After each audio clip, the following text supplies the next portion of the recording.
오늘 본문의 첫 시작 12절 말씀에 이는 군대와 천부장과 유대인의 하속들이 예수를 잡아 결박하며 라고 시작을 하고 있습니다. 여기 이해라는 말은 바로 앞에서 일어났던 일들을 말하고 있습니다. 어떤 일들이 일어났습니까? 지난주에 우리가 요한복음 18장 1절부터 11절까지의 말씀을 우리가 잠시 기억하면서 되돌아보겠습니다. 겟세마네 동산에서 예수님께서는 땀이 변하여 핏방울이 되기까지 기도하셨습니다. 그 기도를 마치시고 내려오실 때에 자기의 스승을 팔아버린 가룟 유다와 군대와 천부장과 대제사장들의 하속들이 예수를 잡으려고 온 사건을 우리가 봅니다. 그때 베드로가 가지고 있던 칼을 가지고 제사장의 종인 말고의 길을 잘라버리죠. 그러나 예수님께서는 이것까지 참으라 하시면서 그 종의 길을 고쳐주셨고 베드로에게 검을 집어넣으라 말씀하시면서 아버지께서 주신 잔을 내가 마시지 아니하겠느냐라고 말씀을 하셨습니다. 이 말씀을 하신 이후에 이해라고 오늘 12절의 말씀이 시작이 되고 있는 것입니다. 예수님을 잡으러 온 수백 명의 군대와 천부장, 그들은 예수님을 결박하였습니다. 여러분, 이 결박이라는 말은 물건이 움직이지 못하도록 꽉 묶는다라는 뜻입니다. 다시 말해서 예수님을 꼼짝하지 못하도록 묶었다라는 것입니다. 전승에 의하면 이런 기록이 있습니다. 저들이 예수님을 어찌나 난폭하게 묶었던지 그의 손가락 끝마다 피가 터져 흘렀으며 그리고 그의 손을 모두 등에 묶었고 그의 목을 쇠사슬로 묶고 그 끈을 잡아 끌고 갔다라고 기록하고 있습니다. 왜 예수님은 이런 결박을 당하셔야만 했습니까? 그것은 바로 우리의 죄를 위해서, 우리의 죄를 용서해 주시기 위해서, 우리의 죄를 사하기 위해서 결박당하셨다라는 사실입니다. 예수님께서는 원수들의 손에 의해서 심한 결박을 당하신 것입니다. 죄가 없으신 예수님께서 이처럼 스스로 결박당하심은 우리로 하여금 죄에서부터 자유함과 영생을 얻기 위해서 이러한 결박을 당하셨다는 사실을 우리는 기억을 해야 할 것입니다. 예수님께서 결박당하심으로 우리는 자유로운 자유인이 되었습니다. 예수님께서 갇히심으로 우리는 죄에서 해방된 복된 자이라는 것이죠. 아담의 범죄로 인한 비참한 존재가 되어버린 모든 인류가 이 비참한 존재로부터 벗어나 참 생명과 자유를 주기 위해 이것을 감당할 수 있는 자가 과연 누가 있었겠습니까? 하나님의 아들 예수 그리스도 외에는 능히 이것을 감당할 자가 아무도 없다라고 성경은 우리에게 말씀해 주고 있습니다. 예수 그리스도만이 비참한 존재인 우리들을 구원해 주실 수 있는 참 메시아임을 성경은 누누이 우리에게 말씀을 하고 있는 것입니다. 그렇기 때문에 예수님은 결박을 당하신 것입니다. 예수님을 잡으러 온 그 악의 무리들은 마치 예수님이 사형에 처해질 악한 죄인 취급을 하였다는 것이죠. 그러나 예수님은 고소장도 없이 부당하게 취급을 당했다라는 사실입니다. 순순히 끌려가셨습니다. 성경에 보면 이사야는 이렇게 말씀을 해주고 있습니다. 그가 곤욕을 당하여 괴로울 때에도 그 입을 열지 아니하였으며 마치 도수장으로 끌려가는 어린 양과 털 깎는 자 앞에 잠잠한 양같이 그 입을 열지 아니하였도다. 도수장에 끌려가는 어린 양과 같이 잠잠히 순순히 끌려갔다라고 말씀해 주고 있습니다. 그리고 예수님은 대제사장 앞에 서야만 했습니다. 왜냐하면 이것은 구약에 상징된 말씀이 성취되어야 하기 때문입니다. 레위기 17장 5절에 보면 이런 말씀이 있습니다.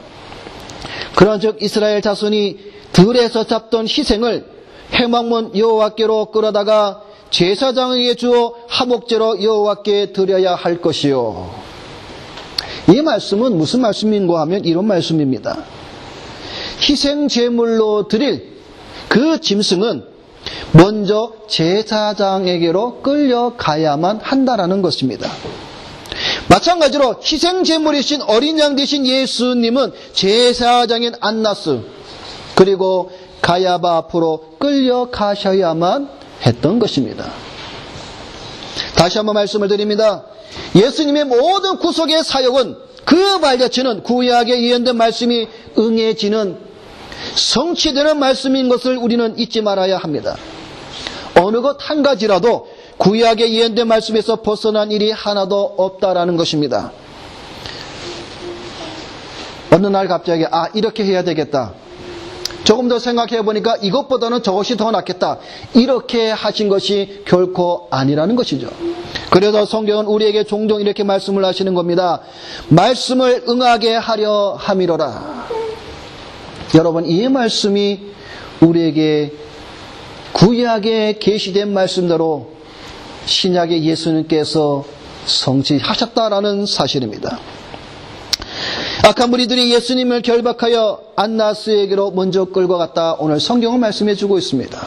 그래서 오늘 본문에 있는 말씀을 통해서 짧게 세 가지의 말씀을 통해서 함께 은혜를 나누고자 하는 것입니다. 먼저는 안나스가 누구인지를 우리가 한번 살펴보고자 하는 것입니다. 여러분, 이 안나스는 오늘 본문에 보게 되면 대제사장 안나스라고 말하고 있습니다. 근데 이 안나스에는 5명의 아들이 있습니다.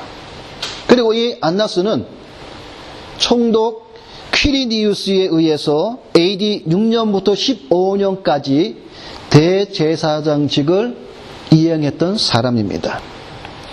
그 이후에 5명의 아들 가운데 한 아들인 엘르아살이 그의 뒤를 이어서 1년간 대제사장직을 합니다. 그리고 약간의 공백기간이 있은 후에 AD 18년부터 36년까지 대제사장으로 일한 자가 바로 오늘 본문에 나오는 가야바입니다. 안나스의 사위 가야바가 대제사장으로 일을 하였습니다. 안나스의 장인인데? 안나스의 사위 가야바의 장인이 그죠? 예. 틀려요? 제가 틀립니까? 예. 예. 자. 그러니까 가야바의 장인, 그러니까 안나스의 사위죠, 그죠? 예. 이 가야바가 18년부터 36년간 대제사장직을 맡고 있죠. 그런데 이 가야바 이후에 이 안나스에 남은 4 아들이 계속해서 대제사장직을 이어가고 있습니다. 그리고 그 마지막 아들인 이 안나스의 마지막 아들인 이름이 뭐냐면 안나스예요. 그러니까 아버지의 이름을 그대로 따라서 안나스라고 합니다. 그 안나스의 마지막 아들인 그 안나스가 누구냐면은 주님의 형제이며 야고보의 저자인 야고보를 죽인 대제사장입니다. 이처럼 안나스 가족의 세력은 실로 그 유대 사회 안에서는 엄청난 막강한 실력가들이죠. 오늘날로 말하면 실세들입니다. 최고의 권력을 가진 집안인 것이죠. 그런데 이 안나스는 혈통적으로 대제사장이 된 것이 아니라는 사실입니다. 쉽게 말해서 돈을 주고 샀다라는 겁니다. 로마 정부에 수많은 돈을 들여서 로비를 통해서 이 안나스가 대제사장직을 샀습니다. 그러다 보니까 여러분 한번 잘 생각해 보시기 바랍니다. 내가 돈을 투자를 해서 한 자리를 얻었습니다. 그러면 어떤 마음이 듭니까? 내가 투자한 만큼 또는 그것보다 배로 빼낸다는 생각을 가지고 있습니다. 그래서 이 안나스가 이런 생각을 합니다. 내가 수많은 돈을 들여서 이 대제사장직을 샀으니까 내가 그 돈을 뿌린 만큼 내가 거둬들이겠다라고 생각을 합니다. 그래서 이 안나스가 있을 그 당시에 이 유대 사회는 이 안나스를 통해서 심히 부패해버리고 타락해버립니다. 자, 그것이 무엇인가를 보면 우리가 한 가지 살펴보겠습니다. 예수님께서 어느 날 성전에 갔을 때에 그 성전 안에서 장사하는 꾼들을 많이 보았죠. 비둘기를 팔고 양을 팔고 하는 것을 보았습니다. 어떻게 하셨습니까? 다 뒤집어 엎어버렸습니다. 채찍을 만들어서 상의들을 다 쫓아버렸습니다. 그러면서 예수님께서 이렇게 말씀하셨습니다. 내 집은 만민이 기도하는 집이라. 강도의 소굴로 만들지 말라라고 하셨습니다. 성전 안에 이렇게 장사를 하게 만든 장본인이 바로 이 안나스입니다. 이 안나스는 성전 안에 장사꾼들을 장사하게끔 허락을 하고 자릿세와 동물 하나를 파는 것에 대한 몇 퍼센트의 세금을 걷듯이 걷어들인 겁니다. 그러니까 여러분 한번 생각해 보시기 바랍니다. 내 지금 돈을 버는 수입이 들어오는 그것을 방해하는 예수님이 안나스 눈에는 좋게 보일 리가 없습니다. 그래서 이 안나스는 예수님을 죽이려고 하는 그러한 마음을 갖게 되었다라는 사실입니다. 이러한 사실들이 성경 안에서 우리가 볼 때에 왜 안나스가 왜 예수 그리스도를 죽이려고 했는가라는 것을 우리가 짐작할 수가 있다라는 것이죠. 그러나 이 안나스는 로마의 정부에 돈을 주고 대제사장을 샀지만 그러나 결국 나중에 로마 정부로부터 또 폐위가 됩니다. 대제사장직을 잃어버리게 되죠. 그래서 이제 그 아들에게 주게 되는 이러한 일들이 벌어지게 되었다라는 것입니다. 그래서 탈무드에 보면은 이런 말이 기록이 되어져 있습니다. 안나스 집안에 화가 있을지어다. 저들 독사의 쇳소리에 저주가 있을지어다. 무슨 말인가 하면 이런 말입니다. 화 있을지어다 안나스의 집이요 그의 자식들은 금고직이 대제사장이며 그의 사위들은 성전 창고 관리인이며 그리고 그의 종들은 몽둥이로 백성들을 때린다라고 이렇게 기록되어 있습니다. 그만큼 이 안나스의 이 집안이 그 이스라엘 사회에 얼마나 악독을 행하였으며 또 그들이 탐욕이 얼마나 심했는가를 보여주고 있다라는 것이죠. 그래서 어떤 학자들은 이렇게 말을 합니다. 그 당시에 대제사장이니 가야바 그리고 그의 5 아들보다는 이 안나스가 실제적으로 실권자였다라고 말을 하기도 합니다. 어쨌든 이런 막강한 힘을 가지고 있는 안나스 앞으로 예수님이 끌려오게 되었다라는 겁니다. 사실 원래 예수님께서 결박을 당하면 지금 어디로 먼저 가야 되냐면 가야바에게로 가야 되죠. 그런데 가야바로 가기 전에 먼저 안나스에게 왔다는 사실은 그가 실세라는 것을 보여주고 있는 것이죠. 안나스 앞에 끌려온 예수님께서는 신문을 받게 됩니다. 그런데 이 신문은 공식적인 것이 아니라 예비적인 신문이라는 사실입니다. 원래 공식적인 신문은 가야바를 통해서 이루어져야 하는 것이죠. 그래서 24절 말씀에 보면 안나스가 예수를 결박한 그대로 대제사장 가야바에게 보내니라 라고 말씀을 하고 있는 겁니다. 문자적으로 보게 되면 이 가야바에게라는 것은 가야바 집을 뜻하는 것이지만 실상은 가야바가 기거하는 사내들인 공회를 말하는 것입니다. 그러니까 공식적인 모든 신문은 어디에서 이루어지는 겁니까? 사내들인 공회에서 재판이 이루어져야 한다라는 것입니다. 그런데 먼저 이 안나스가 자기가 먼저 예비적이지만 예수님을 신문을 했다라는 것을 우리가 볼 수가 있는 것입니다. 예수님이 안나스에게 신문을 받은 질문은 2가지입니다. 오늘 본문 말씀 19절에 보면 이런 말씀이 있습니다. 대제사장이 안나스가 예수에게 그의 제자들과 그의 교훈에 대하여 물으니 2가지 질문을 합니다. 첫째는 뭡니까? 그의 제자들과 다른 또 한 가지는 그의 교훈에 대해서 질문을 하는 겁니다. 근데 여러분, 우리가 이 19절 말씀을 보면 이게 도대체 무슨 말씀인가라고 우리가 의아하기도 합니다.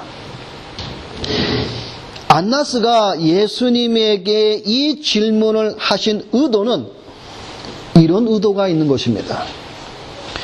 왜 당신은 제자들, 즉 추종 세력을 불러 모으냐? 그 질문이고, 두 번째 질문은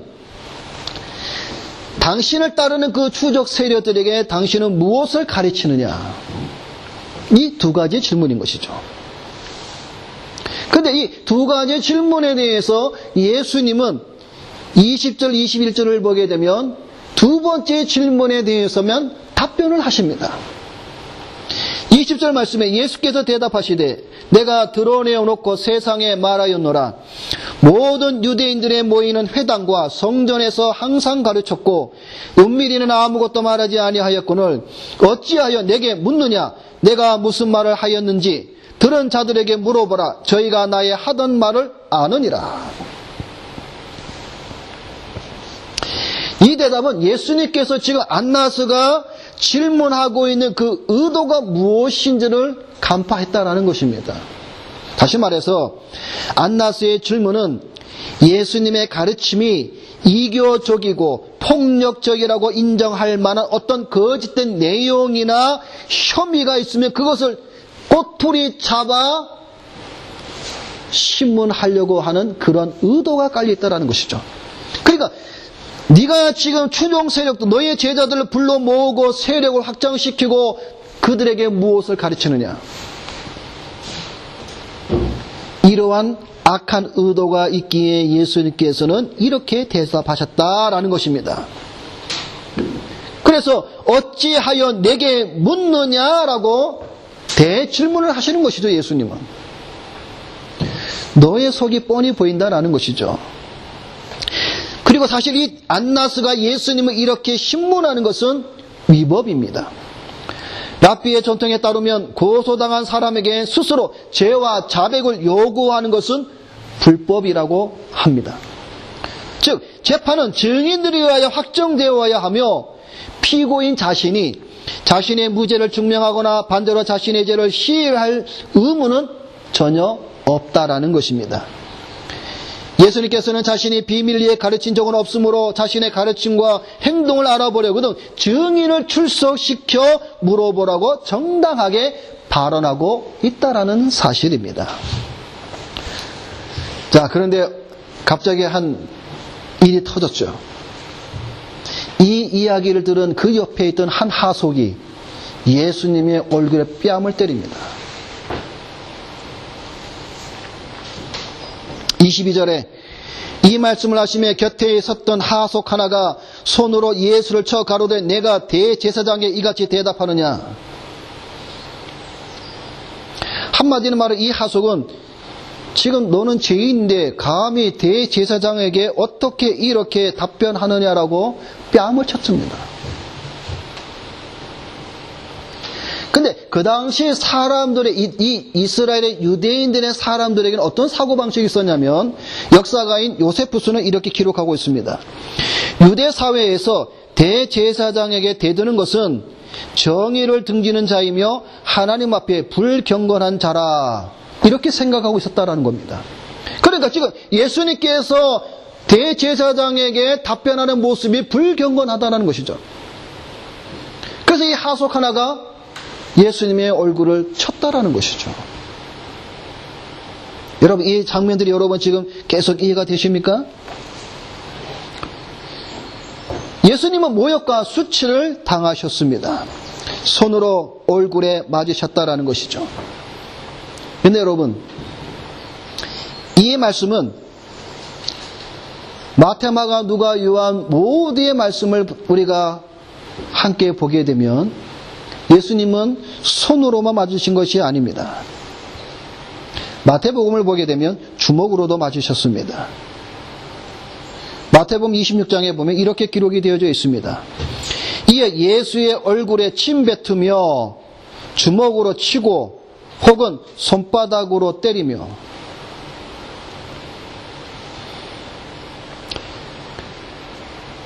마가는 이렇게 말씀하고 있습니다. 예수는 채찍질하고 갈대로 그의 머리를 치며 침을 뱉으며, 예수님께서 모욕과 수치를 당하신 모습을 보게 되면 이렇습니다.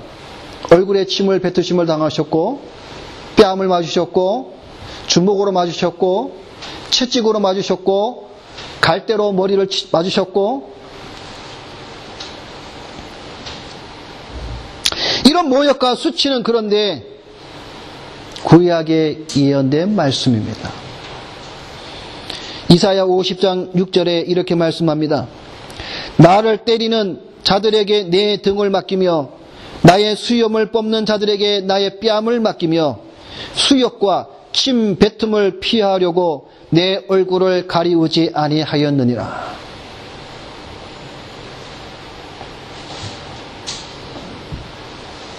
예수님은 자신의 얼굴을 가리지 않았다는 것이죠.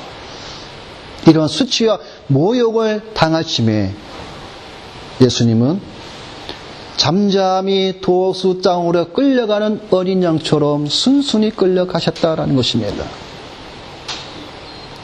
누구를 위해서, 왜? 하나님의 자신의 백성들을 위해서, 우리의 죄를 위해서, 우리의 죄 때문에 예수님께서는 이렇게 수치와 모욕과 조롱을 당하셨다라는 사실입니다. 오늘날 이러한 사실에 대해서 잊어버리고 살아가는 우리 성도들이 점점 늘어가고 있습니다. 그리스도께서 고난당하시는 그런 모든 모습들을 잊어버리고 사는 자들이 너무나 많이 있습니다. 오늘 이 자리에 있는 우리 모든 우리 성도들은 왜 예수님께서 이러한 받지 않으셔도 될 이러한 수치와 조롱과 모욕을 왜 당하셨는가를 우리는 다시 한번 생각을 해야 됩니다. 두 번째로 오늘 우리가 말씀을 통해서 볼 말씀은 14절입니다. 14절에 보면 가야바는 유대인들에게 한 사람이 백성을 위하여 죽는 것이 유익하다 공고하던 자로라. 두 번째로 우리가 볼 말씀은 이 가야바의 말입니다. 자, 여러분 이 말씀이 무슨 말씀인고 하면 요한복음 11장의 말씀을 이해하지 못하면 이 말씀이 무슨 말인지를 알지 못합니다. 이 말씀은 요한복음 11장 50절에 있는 이 말씀을 그대로 가지고 온 것입니다. 그러면 사도 요한이 왜 지금 11장에 가야바가 했던 말을 왜 다시 18장에 와서 다시 이 가야바가 했던 말을 다시 기록하고 있느냐 하는 것이죠.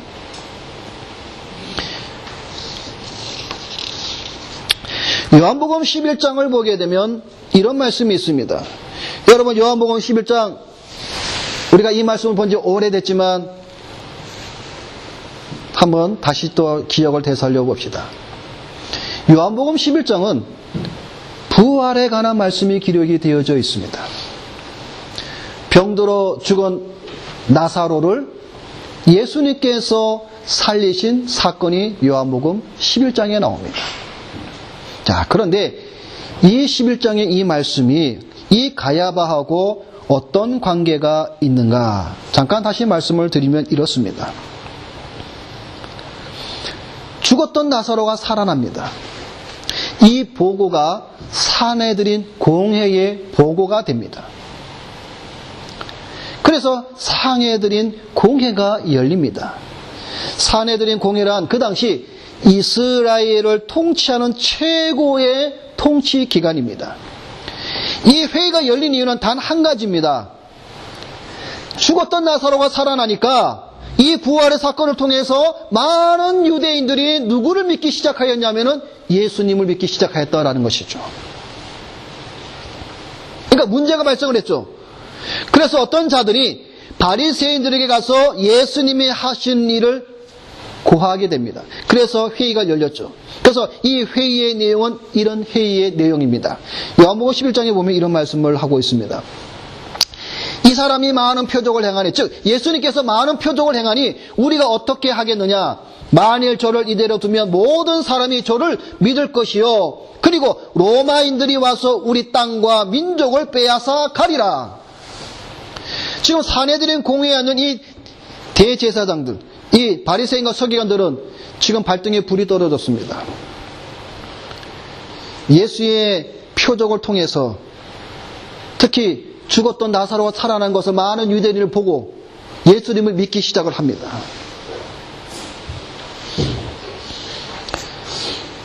예수님으로 말미암아 백성들이 예수님을 따르게 되면 로마 정부가 유대인들을 탄압하는 일이 일어나게 되면 결국 자신들이 가진 모든 지위와 권력에 악영향을 미치게 됨을 이 사내들은 공의 이 바리새인과 서기관들은 그것이 두려웠던 것입니다. 한마디로 말하면 자기의 밥그릇들이 깨진다라는 것이죠. 그러니까 회의가 열리지 않을 수가 없게 됐다라는 것이죠. 그럴 때에 가야바가 이런 말을 하게 됩니다. 너희가 아무것도 알지 못하는도다. 한 사람이 백성을 위하여 죽어서 온 민족이 망하지 않게 되는 것이 너희에게 유익한 줄을 생각지 아니하는도다. 지금 바리새인과 서기관들이 자기들의 밥그릇이 끊어지고 깨지고 발등에 불이 드는 그 상태 속에서 가야바 대제사장이 지금 그들에게 이런 말을 하는 거죠. 이 말의 뜻이 무슨 뜻입니까? 이런 뜻이죠.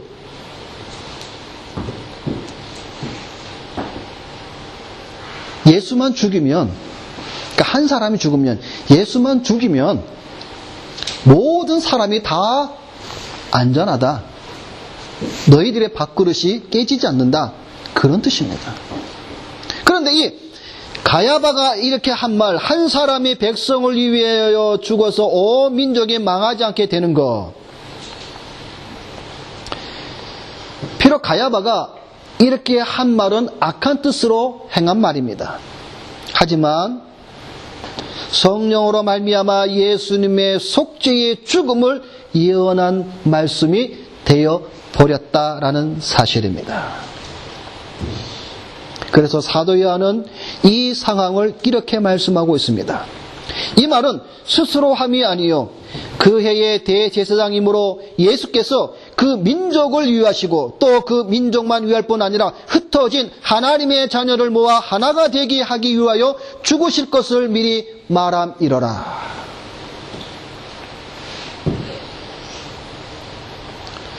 다시 말해서 가야바의 본뜻은 예수님을 해하려는 악한 뜻으로 말한 것이었으나 성령으로 말미암아 예언으로 이용되었다라는 것입니다.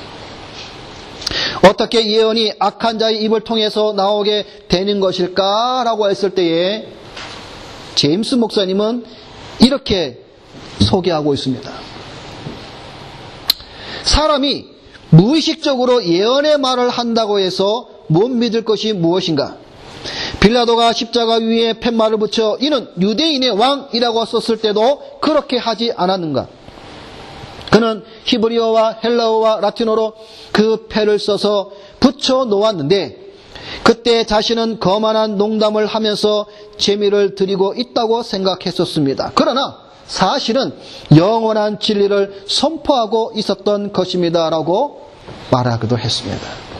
다시 말해서 악한 뜻으로 조롱거리로 말을 하였지만 성령 하나님께서는 그것을 예언으로 사용했다라는 것을 보여주고 있습니다. 결국 가야바가 오늘 본문 요한복음 18장 14절에 이 말은 요한복음 11장에서의 말씀과 같이 성령으로 말미암아 예언으로 사용되는 이 말씀이라는 것입니다. 그래서 그 예언의 말씀이 응해지는 것을 보여주고 있다라는 사실입니다. 여러분 참으로 놀랍지 않습니까? 하나님의 섭리가 어떻게 진행되어지는가를 우리가 보면 볼수록 우리는 이렇게 고백할 수밖에 없을 것입니다. 사도 바울은 이렇게 고백합니다. 깊도다 하나님의 지혜와 지식에 부여하며 그의 판단은 측량치 못할 것이며 그의 길은 찾지 못할 것이로다. 누가 주의 마음을 알았느냐? 누가 그의 모사가 되었느냐? 누가 주께 먼저 드려서 갚으심을 받겠느냐? 이는 만물이 주에게서 나오고 주로 말미암고 주에게로 돌아감이라. 영광이 그에게 세세에 있으리로다. 아멘 하고 고백했던 것이죠. 여러분, 우리가 하나님의 섭리를 보면 볼수록 참으로 깊도다 하나님의 지혜와 지식에 부유함이라고 고백한 사도 바울의 고백이 저절로 우리 입술을 통해서 나올 수밖에 없음을 여러분 체험하지 않습니까?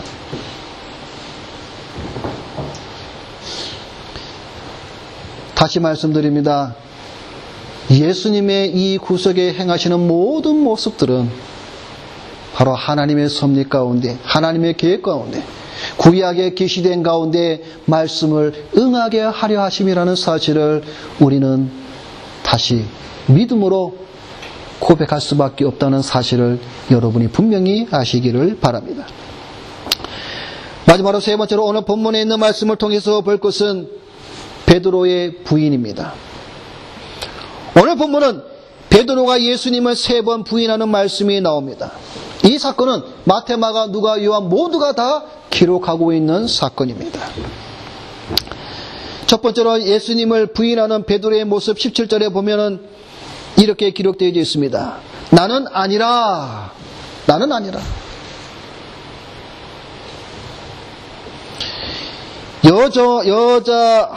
여종이 너도 예수의 제자 중 하나가 아니냐라고 물었을 때에 베드로가 나는 아니다. 그런데 마태복음에는 이렇게 기록되어 있습니다. 베드로가 모든 사람 앞에서 부인하여 가로되 나는 내 말하는 것이 무엇인지 알지 못하겠노라. 첫 번째 부인할 때 이렇게 말을 했습니다. 두 번째 부인하는 모습을 보게 되면 오늘 본문 25절에 시몬 베드로가 서서 불을 쬐더니 사람들이 묻되, 이제는 사람들이 묻습니다. 불을 쬐는 가운데에 뭐라고 질문합니까? 너도 그 제자 중 하나가 아니냐? 베드로가 부인하여 가로되 나는 아니라. 마태는 이렇게 기록하고 있습니다. 베드로가 맹세하고 부인하여 가로되 내가 그 사람을 알지 못하노라. 두 번째 베드로가 부인할 때는 맹세했다고 그랬습니다. 절대 나는 그를 모른다라고 맹세했습니다. 세 번째로 부인하는 모습을 보게 되면 27절에 보면 대제사장의 종 하나는 베드로에게 길을 베어버린 사람의 일가라. 내가 그 사람과 함께 동산했던 것을 내가 보지 아니하였느냐. 근데 세 번째 질문한 사람은 누구였냐면 그 길을 잘린 말고의 일가 친척입니다. 그러니까 말고의 길을 잘릴 때에 그 자른 사람이 누구인가를 본 사람들입니다. 내가 너를 보았다라는 것이죠. 근데 베드로는 말하기를 부인했습니다. 나 그 사람 아니다라는 거죠. 마태는 이렇게 말씀하고 있습니다. 그러니까 베드로가 저주하며 맹세하여 가로되 내가 그 사람을 알지 못하노라. 우리 여기서 보게 되면 베드로가 예수님을 부인하는 그 강도가 점점 세어지는 것을 볼 수가 있죠. 처음에는 아니다. 두 번째는 맹세하여 아니다. 세 번째는 저주하고 맹세하여 나는 아니다라고 부인을 합니다. 베드로가 이렇게 3번 부인하자 닭이 울었습니다. 그래서 오늘 말씀에 베드로가 심히 통곡하여 웁니다. 그런데 사실 이 말씀도 요한복음 13장 38절에 예언된 말씀이죠. 예수님께서 대답하시되 베드로에게 이렇게 말씀을 합니다. 내가 나를 위하여 내 목숨을 버리겠느냐? 내가 진실로 진실로 내게 이르노니 닭 울기 전에 내가 나를 3번 부인하리라. 자, 근데 여러분 마태, 마가, 누가 모두가 기록이 되어져 있는데 누가는 좀 더 이 장면에 좀 더 디테일하게 이렇게 말씀을 하고 있습니다. 누가복음 22장에 보면 베드로가 예수님을 3번 부인했습니다. 그리고 닭이 울었습니다. 그때에 어떤 일이 일어났냐면 베드로와 예수님의 눈이 마주쳤다라고 기록하고 있습니다. 여러분 한번 생각해 보세요. 내가 예수님을 3번 아주 저어하면서 부인했는데 닭이 울었습니다. 그때 주님과 눈이 마주쳤습니다. 여러분 베드로의 심정이 어땠을까요? 누가복음 그래서 누가는 이렇게 기록하고 있습니다. 주께서 돌이켜 베드로를 보시니 베드로가 주의 말씀 곧 오늘 닭 울기 전에 내가 3번 나를 부인하리라 하심이 생각나서 밖에 나가서 심히 통곡하니라. 참 그 순간에는 베드로는 그 가슴이 아마 찢어졌을 겁니다. 내가 목숨까지 내놓겠다고 다짐하며 했던 이 베드로가 주님을 부인하면서 닭이 울 때에 주님께서 하신 그 말씀이 주님과 눈이 마주쳤을 때 생각났을 때 얼마나 그가 마음에 가슴에 찢어지지 않았겠습니까? 그래서 그가 나가서 심히 통곡했다라고 말하고 있습니다. 그런데 여러분 오늘 우리는 어떻습니까? 오늘 우리는 베드로는 3번 부인했지만 사실 우리는 믿음 생활을 하면서 우리는 과연 몇 번 부인하고 우리는 신앙의 삶을 살아가고 있습니까? 우리는 눈앞에 있는 이익을 위해서 잠시 예수님을 부인할 때가 참으로 많이 있습니다. 여러분, 예수님을 부인한다는 것이 꼭 나는 예수님을 모른다, 나는 예수님을 알지 못한다, 이것만 말하는 것이 결코 아닙니다.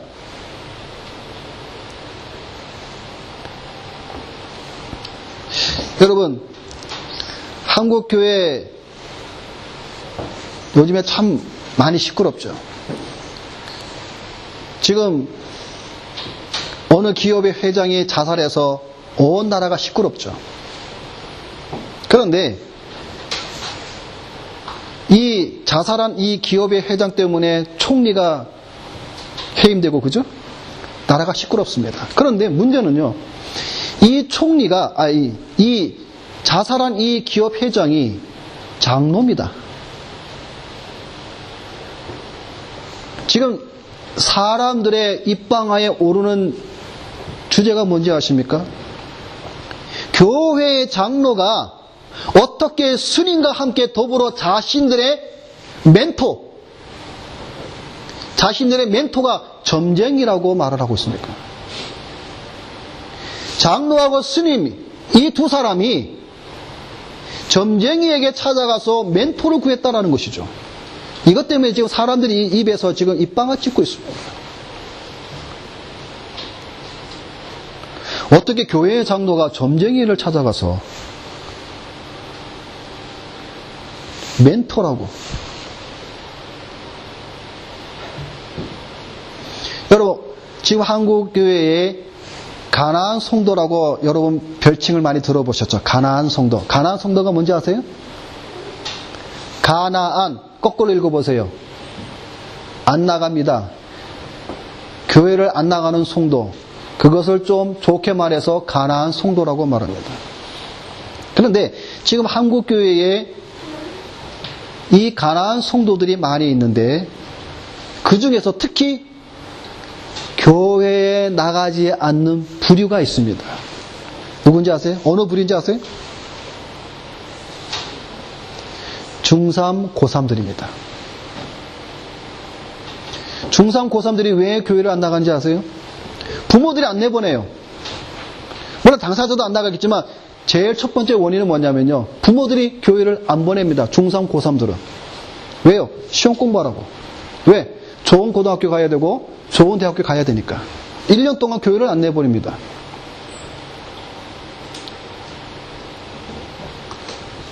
예를 들어서 좋은 고등학교 1년 동안 신앙을 저버리고 교회를 저버리고 좋은 고등학교 가고 좋은 대학교 갔다 칩시다. 과연 이렇게 얘기를 하죠.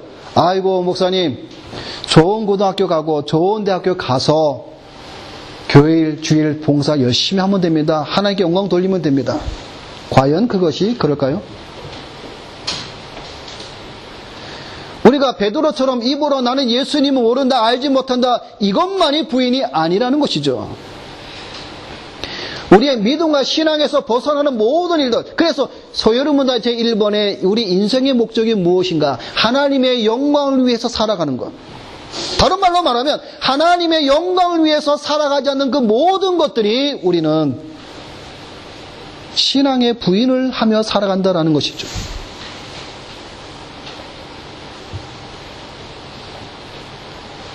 말로는 신앙 믿음을 운운하면서도 막상 자신들은 베드로처럼 예수님을 모른다고 부인하는 행동을 하면서도 살아가는 성도들이 많이 있다는 것이죠.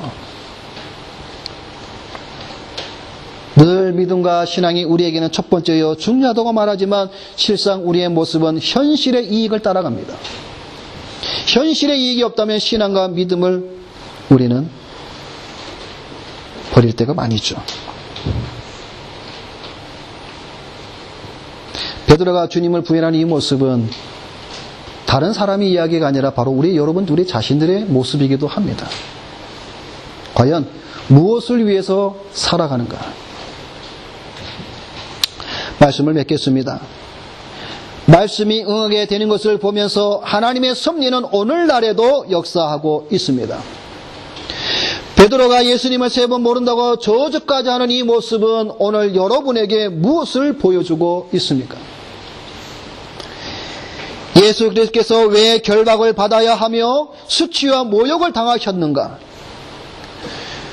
우리의 죄를 위해서 우리에게 영생을 주기 위해서 그러한 수치와 모욕과 결박을 당하신 것을 우리는 분명히 알아야 되며 또한 믿음으로 고백해야 한다는 사실입니다. 또한 베드로가 그리스도를 모른다고 3번 부인하는 모습은 우리에게 참 신앙과 믿음의 길이 무엇인지를 보여주고 있다라는 것입니다. 하나님의 영광을 위해 살아가는 참된 믿음을 가진 여러분들이 되시기를 주님의 이름으로 부탁을 드립니다. 기도하겠습니다.